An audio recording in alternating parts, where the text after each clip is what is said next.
Hello বন্ধুরা, আসসালামু আলাইকুম।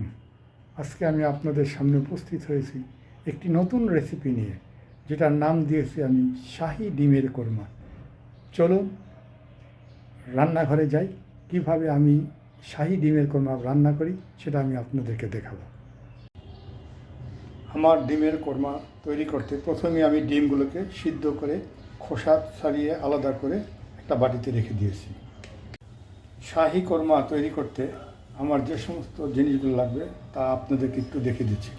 প্রথমে কাঠবাদাম বাটা, আদা বাটা, ধনিয়া বাটা, জিরা বাটা, তেজপাতা, দারচিনি, লং, সামান্য পরিমাণ কিশমিশ, কাঁচামরিচ, লবণ এবং স্বাদমতো চিনি।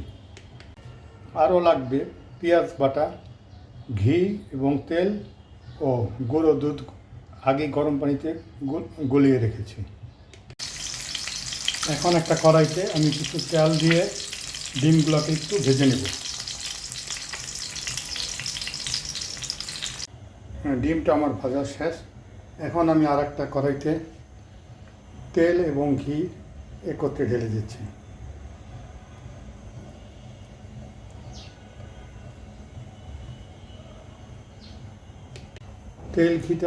তেল এবং ঘি গরম হলে আমি দারচিনি, দুটা তেজপাতা, সামান্য এলাচি দিলাম। এখন আমি বাটা পেঁয়াজটা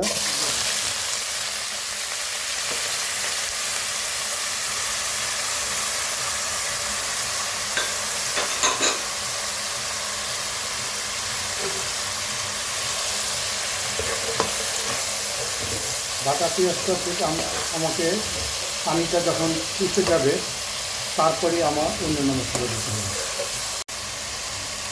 আমি অন্যান্য মশলা দেওয়ার আগে সামান্য একটু পানি দিচ্ছি, কারণ মশলা যাতে পুড়ে না যায়।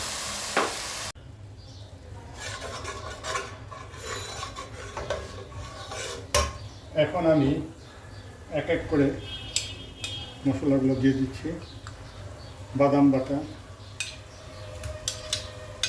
আদা বাটা, জিরা বাটা, ধনিয়া গুঁড়ো, লবণ পরিমাণ মতো এবং চিনিও পরিমাণ মতো।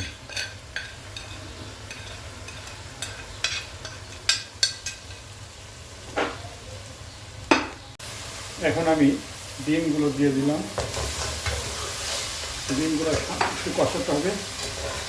ডিমটা কষানোর পরে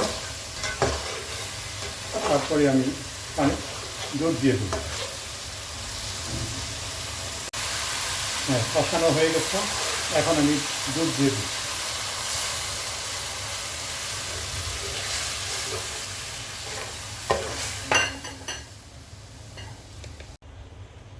আমার রান্না প্রায় শেষ পর্যায়ে। এখন একটু সামান্য একটু ঘি দিয়ে দিচ্ছি, কারণ এটা হলো শাহী কোরমা।